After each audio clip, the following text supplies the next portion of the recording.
हरे हरे राम 16 शब्द अच्छे से, ठीक है। हरे कृष्णा हरे कृष्णा कृष्णा हरे हरे राम राम हरे हरे कृष्णा कृष्णा राम हरे कृष्णा हरे कृष्ण प्रभु जी, हरे कृष्ण। हरे हरे हरे राम राम राम। कृष्णा कृष्णा हरे हरे राम। चलो 16 शब्द अच्छे से हैं, ठीक है। हरे Krishna Krishna Krishna Hare Hare Ram Ram Ram. Okay, the prayers today, the prayers will get over after so many days. 1 week of prayers. Tampuragam. Om Namo Bhagavate Vasudevaya. Om Namo Bhagavate Vasudevaya. Om Namo Bhagavate Vasudevaya. Tampuragam Rasaya Mahashukaro.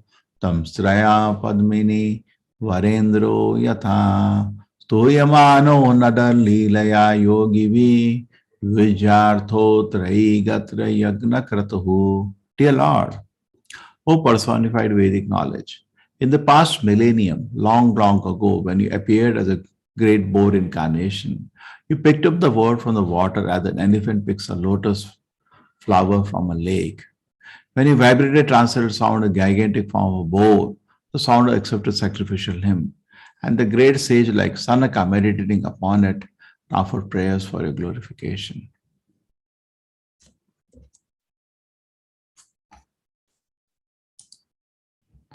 So this is a continuation of the prayers. The significant word used in this verse is Traigatra, which means that the transcendent form of the Lord is the Vedas. Anyone who engages in the worship of the deity or form of the Lord in the temple is understood is studying all the Vedas 24 hours a day. Very, very interesting. It's all connected. So when you're worshiping the deity, decorating it, actually you're studying the Vedas. Simply by decorating the deities of the Lord, Radha and Krishna in the temple, one very minutely studies the injunction of the Vedas. How beautiful. Even a neophyte devotee who simply engages in the worship of the deity is understood to be direct to the purport of the Vedic knowledge as confirmed in the Bhagavad Gita 15:15. Vedesh sarve ahameva vedyaha.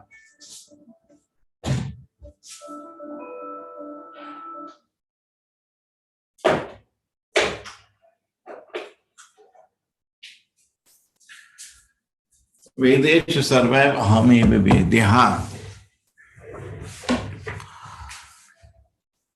The purport of the Vedas is to be understand him. Krishna, one who worships and serves Krishna, directly has understood the truth of the Vedas. Saprasedatvam asmakam akankshatam darshanam te paribhrasta sat karmanam krityamane nibhi namni yagneshate yagna vignaha kshayam yanti tasmai namaha. Dear Lord, we are awaiting your audience because we have been unable to perform the yagnas according to the Vedic rituals. We pray unto you, therefore, to be pleased with us. Simply by chanting your holy name, one can surpass all obstacles. We offer obeisance unto you in your presence. So very beautiful. Simply by chanting your holy name, we can surpass the obstacles, but now you are personally present. So it's so auspicious. So we want to do yagna. So many things have happened here. It's all messed up. So we are here. I think the yagna can be completed.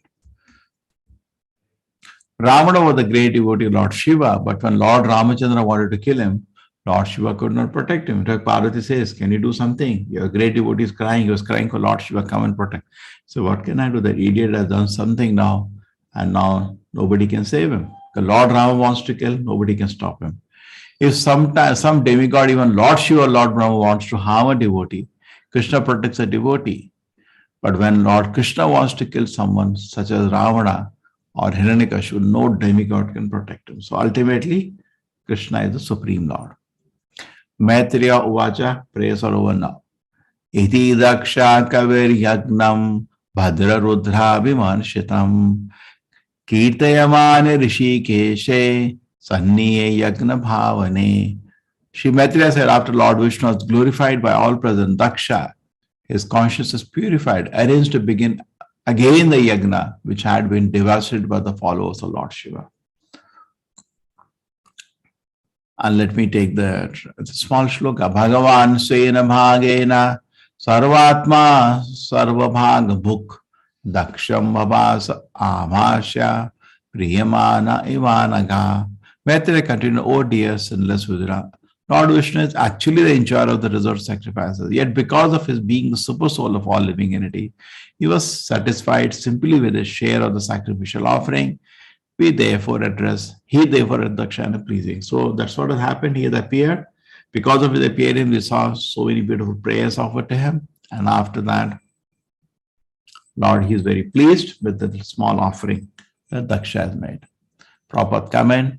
Krishna is self-satisfied, self-sufficient, but he accepts the offering of yajna because of his friendly attitude towards all living entities. Why does God has to accept the offering? Because he is friendly, he is affectionate to all. It is said in the Bhagavad Gita, Patram Pusham Phalam Toyam Yome Bhakta Prayachati. If any devotee offers him a small leaf flower, if it is offered with love and affection, the Lord accepts it and pleased it. Although he is self-sufficient and does not need anything except such an offering because he has a friendly attitude with all living entities. Suppose somebody is your friend, he will not refuse, no? So similarly, Krishna has affectionate attitude as the Supreme Father. He accepts our little offering. Continue. All the Vaishnavas except Lord Vishnu Supreme, they are not prone to offend demigods. So anyway, Vaishnavas don't do that. Vaishnavas except Lord Shiva are the best Vaishnava. There is no question of their offending a Devata. For a Vaishnava, there is no possibility of offending any demigod. Demigods are also pleased with the Vaishnava because they are faultless devotee to the Lord Vishnu. So it's not that we offend. We should not. Okay? He was satisfied, Lord was satisfied because Daksha was no longer doing any offenses. Shri Bhagavan Uvacha Aham Brahma cha Sarvascha Jagataha Karanam Para Atmeshwara Upadishta Swagdrik Avisheshanaha. Lord Vishnu replied, Brahma, Lord Shiva, and I are the supreme cause of the material manifestation. I am the super soul and the self-sufficient witness, but impersonally, okay, not personally. There is no difference between Brahma, Lord Shiva, and me because everything at the end is Krishna. Whatever is there is Krishna's energy. Krishna say, only I exist. That's what the Chatushloki says in the beginning, only Krishna exists. So there is only Krishna actually. The Bhagavad Gita also, Krishna says, I am Brahma, I am Shiva. It doesn't mean it is the same personality. Krishna can say that. Just like I can look at my hand and say, this is Namanishta. I can say that. Okay. So similarly, everything Krishna is connected to Krishna. In that way, Krishna can say. But don't take from here that Krishna and Shiva and Brahma are same. Prabhupada explaining in the beginning, there was only Vishnu, Narayana, and there was no Brahma and Shiva. Similarly, Shankaracharya confirmed Narayana Para. Narayana, Vishnu, the origin, and Brahma, Shiva are manifested after creation. Lord Krishna states in the Gita, Aham Adi Videvanam. Lord Vishnu or Krishna is the origin of all the demigods, including Lord Brahma and Lord Shiva. Everything is generated from me. Aham Sarvasya Prabhava. Prabhupada is clarifying, so these shlokas are very clear. Janmadi Yasyata Upanishad statement, Yato Mam Imani Bhutani Jayanti. Everything generated from Lord Vishnu, everything is maintained by him, everything generated by his energy. So don't get into that there. The Trimurti concept what society has is funny. It is said that everything is Brahma, Sarvam Khalo Vidam Brahma. The highest vision, nothing is beyond Brahman, and therefore Lord Brahma and Lord Shiva are certainly not different from him. Okay, therefore Prabhupada said impersonally. Atmayam samaveshya so aham gunamayim dvija srijan rakshana haram vishwam dadre samyam kriyo chitam. Lord continued, my dear Daksha Dvija, I am the original personality, Godhead, but in order to create, maintain, and elevate this cosmic manifestation, I act, though through a metal energy, and according to the different grades of activity, my representatives are differently named. Okay, so Krishna acts through his different energies and through his different servants. Lord Brahma and Lord Shiva are qualitative incarnates of Vishnu as Gunavataras. Okay, that's called Gunavatara.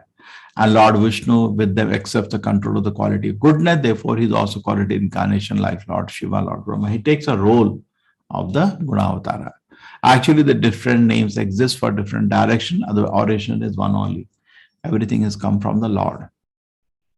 Tasmin Brahmani Aditveje Kevale Paramatmani Brahma Rudraucha Bhutani Vedanagno anupashyati. The Lord continued, one who is not in proper knowledge thinks that Lord demigod of Brahma and Shiva are independent, or even think that the living entity is independent. Nobody is independent. Even Lord Shiva does not do anything without the permission of Lord Krishna. No one can act independently of sanctioned Lord, therefore indirectly no one is different from the Supreme Person. Certainly not Brahma and Rudra, who are incarnations of mental nature's mode of passion and ignorance. A person with the average intelligence does not think the head or other parts of the body to be separate. Similarly, my devotee does not differentiate Vishnu and pervading personality of anything or any living entity. Very beautiful purport. I think this will be the end today. Whenever there is disease in any part of the body, the whole body takes care of the ailing part. Similarly, a devotee's oneness is manifested in his compassion for all the conditioned soul. Bhagavad Gita 5:18 says, what? Panditaha Samadarshina, one who are learned sees everyone conditioned life equally. Devotees are compassionate to every conditioned soul, therefore they are known as aprakaya buddhi. Because devotees are learned and know that every living entity is part and parcel of Supreme Lord, they preach Krishna consciousness to everyone so that everyone may be happy. If a particular part of the body is diseased, the whole attention of the body goes to that part. Similarly, the devotees care for any person who is forgetful of Krishna and therefore in material consciousness. The equal vision of devotee is that he works to get all living entities back home, back to Godhead. How beautiful consciousness. Think like that, you feel so wonderful. The Lord continued, one who does not consider Brahma, Lord Shiva, or Vishnu, or living entity in general to be separate from the Supreme Lord, one who knows Brahman actually lies the peace and others do not. Okay, so nothing is separate, everything is connected to the Lord. Nirbandha Krishna Sambandhe. Everyone else is an expansion Supreme Personality. Godhead is accounts for unity in diversity. There are diverse manifestations, but at the same time, they are all one in Vishnu. Everything belongs to the Lord. Everything is part and parcel of the Lord. Everything is an expansion of Vishnu's energy. Maitreya Vacha, the sage Maitreya said, the Daksha, the head of the Prajapati, having been nicely instructed of Supreme Personality Godhead, what did he do? Worship Lord Vishnu. And after worshipping and performing a prescribed sacrifice ceremony, Daksha separately worshipped Lord Brahma and Lord Shiva. The practice still for a temple is Jagannath at Puri. There are many temples of demigods around the main temple Jagannath, and the prasada which is offered for Jagannath distributed to all the demigods. The offering hour is in relation to the center, the Supreme Personality Godhead Krishna and Vishnu. In fact, in Mangalore, we have so many Devi temples and Shiva temples. They first offer service to Vishnu Shaligram, and then the prasadam they give to the deity. So many people think the Devi temple, actually the Vishnu temple only, as she is having the prasadam. And the servitors are all Vaishnavas. The devotee who is highly elevated sees the relation to Krishna in everything. He does not see anything as independent of Krishna. That is the vision of oneness. With all respect, Daksha worshipped Lord Shiva with the share or remnants of the yajna. After finishing ritualistic sacrificial activities, he satisfied all of the demigods and all people assembled there. Then after finishing all these duties with the priest, he took a bath and was fully satisfied. And he is sitting with the goat head. Thus, worshipping Supreme Lord Vishnu by the ritualistic performance of sacrifice, Daksha was completely situated in religious path. Moreover, all the demigods who had assembled to the sacrifice blessed him that he might increase his piety, and then they left. Maitreya thus heard that after giving up the body, she received, this is now Sati, from Daksha, she had received from Daksha, Sati, Dakshayani, his daughter, took a birth in the kingdom of Himalayas. She was born as the daughter of Mena. I heard this from the authoritative sources, therefore called Parvati. Ambika, goddess Durga, who was known as Dakshayani Sati, again accepted Lord Shiva as her husband, just as the different energies Supreme Personality Godhead act during the course of the new creation. She is the eternal related to the Lord. So definitely she again accepts Lord Shiva as the husband. Maitreya said, oh my dear Vidura, I heard the story of Daksha Yagna, which was devoted to Lord Shiva from Uddhava, great devotee and a disciple of Brihaspati. The great sage Maitreya concluded, if one hears and again narrates with faith and devotion the story of Daksha Yagna as it is conducted by the personality of Godhead, Vishnu, Supreme Personality Godhead Vishnu, then certainly one is cleared of all contamination, material existence, O son of Guru. This is Shruti Phala. So much benefit of hearing. Okay? Thank you. So tomorrow, interesting, Dhruva Maharaj leaves his home.